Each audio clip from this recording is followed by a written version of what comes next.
안녕하세요. 피문스터입니다. 어제 바르셀로나가 엘 클라시코, 그것도 레알 마드리드 원정에서 0대4 대승을 기록하며 승리했습니다.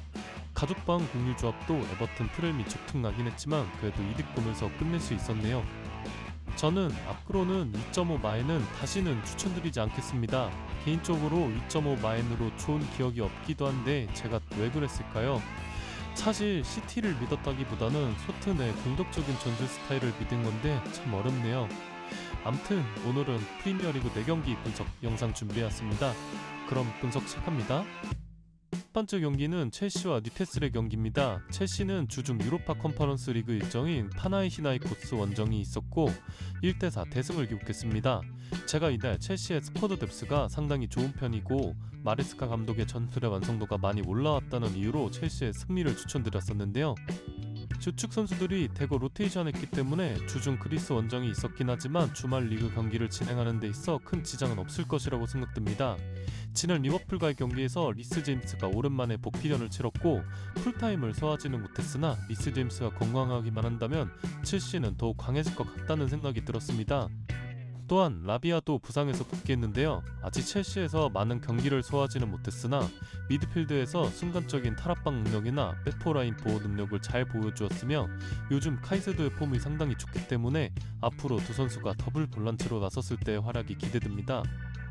뉴캐슬은 개막 이후 리그에서 4경기 3승 1무 0패로 시작했으나 최근 리그 4경기에서 승리가 없으며 순위는 더보기 리그인 12위로 추락한 모습입니다.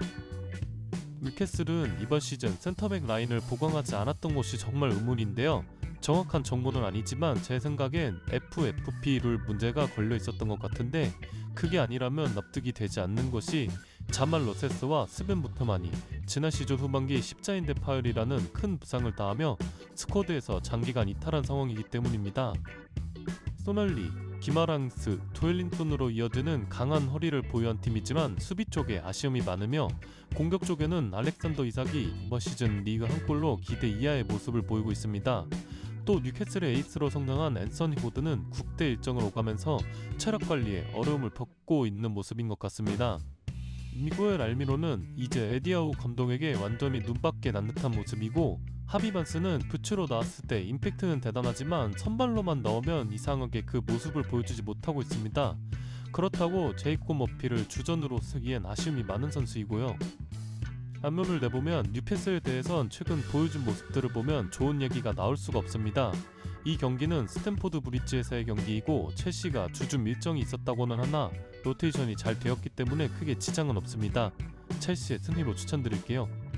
두 번째 경기는 크리스탈 팰리스와 토트넘의 경기입니다. 크리스탈 팰리스는 최근 리그 3연패를 기록 중이며 리그 8라운드까지 소화했지만 여전히 0승 3무 5패로 승리가 없는 모습입니다. 츠미는 강등권이 18위까지 추락해 있죠. 지난 시즌 로이 호지슨 감독이 건강 악화로 시즌 도중 은퇴했고 후임 감독으로 온 올리버 글라스너 감독이 지난 시즌 후반기 보여주었던 임팩트는 상당히 대단했고 올리버 글라스너 감독 체제에서 풀시즌이 기대되는 이번 시즌이었는데요. 하지만 핵심 수비수 요아임 안데르센이 풀럼으로 이적했으며 에베리치 에제와 함께 공격을 이끌었던 마이클 올리세가 바이에른 뮌헨으로 이적했습니다. 물론 부선수를 판매한 금액으로 은케티아와 이스마일 라사르 그리고 카마다 바이치 등을 영입했고 찰로바를 첼시에서 임대 영입하기도 했습니다. 하지만 아쉽게도 이적생들의 활약이 굉장히 미비한 모습입니다.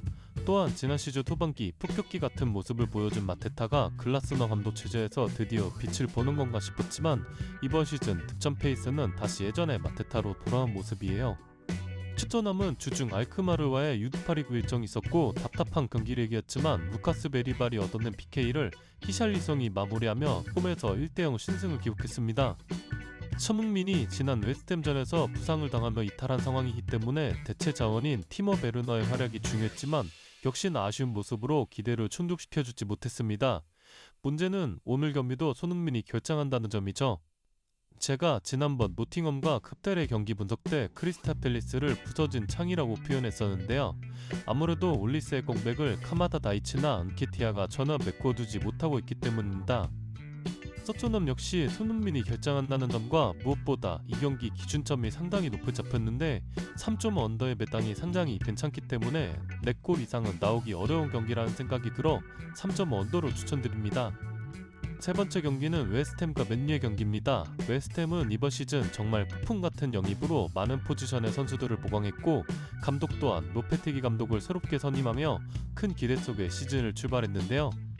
하지만 현재 리그 개막 이후 8경기를 치렀음에도 여전히 기대 이하의 모습을 보이고 있으며 모예스 감독 시절엔 웨스트햄 하면 강한 방패 이미지가 강했었는데 공격적인 전술 운영을 보이는 로페테기 감독의 웨스트햄은 이번 시즌 리그에서 경기당 2골에 가까운 실점을 기록하고 있는 모습입니다. 공격을 이끌어야 하는 루카스 파케타의 폼이 이번 시즌 좋지 않은 모습이고 안토니오가 공격수로는 약간은 아쉬운 게 많았기에 필크루크의 영입이 상당히 기대가 컸지만 부상으로 경기에 나서지 못하고 있습니다. 무엇보다 모하메드 쿠두스는 폭력적인 행동으로 3경기 징계를 받은 부분은 큰 위기입니다. 눈류는 주중 유로파리그 일정이 있었고 페네르바체를 상대로 1대1 무승부를 기록했습니다. 워낙 악명 높은 터키 원정이고 핵심인 브루노 페르난데스가 징계로 결정하는 경기였기 때문에 나름 선방했다고 말할 수도 있겠죠. 이번 시즌도 정말 많은 부상자가 있는 맨유이지만 웨스트햄이 이번 시즌 폼이 정말 좋지 않고 핵심 공격 자원인 쿠두스가 결정하는 경기이기 때문에 이 경기는 잡아줘야 하는 경기이지 않나 싶습니다. 부디 이번 경기 승점 3점을 얻어 더보기 리그를 벗어나길 기원해보며 다시 한번 맨유 승으로 가보겠습니다. 네 번째 경기는 아스널과 리버풀의 경기입니다. 아스널은 웨데고르가 돌아가기 전까지 최대한 승점을 잃지 않는 것이 우승 경쟁에 있어 상당히 중요할 텐데요. 하지만 오늘 리버풀과의 경기를 앞두고 윌리엄 살리바가 징계로 결정하며 부카요 사카가 햄스트링 쪽 부상으로 결정이 의심되는 상황입니다. 또한 최근 선발 기회를 잡으며 좋은 활약을 보여주었던 칼라피오리까지 주중 샤타라와의 챔피언스리그 경기에서 부상으로 교체되는 장면이 있었기 때문에 이번 경기 결정할 가능성이 높습니다. 아르네 슬롯 감독의 리버풀은 리그에서 7승 0무 1패로 고공행진 중이며 어제 맨시티가 승점 3점을 획득했기 때문에 2위로 떨어졌지만 오늘 경기 승점 3점을 획득할 수 있다면 다시 리그 단독 1위로 올라설 수 있습니다. 리버풀도 주중 라이프치히 원정이 있었고 최근 첼시, 라이프치히 그리고 오늘 아스날로 이어지는 혹독한 일정이기 때문에 오늘 경기도 리버풀에게 있어 가장 큰 변수는 체력적인 부분일 겁니다. 정리해보면 이 중요한 일전에서 홈이긴 하지만 핵심급 선수들이 대거 결정하는 아스날과 원정 경기에 최근 연속된 빅매치로 인해 체력 관리에 어려움을 겪을 수 있는 리버풀의 맞대결인데 저는 이런 경기에선 체력적인 요인보다는 핵심급 선수들이 결정하는 아스날이 더 치명적일 수 있을 것이라 생각해 리버풀의 승리로 추천드립니다.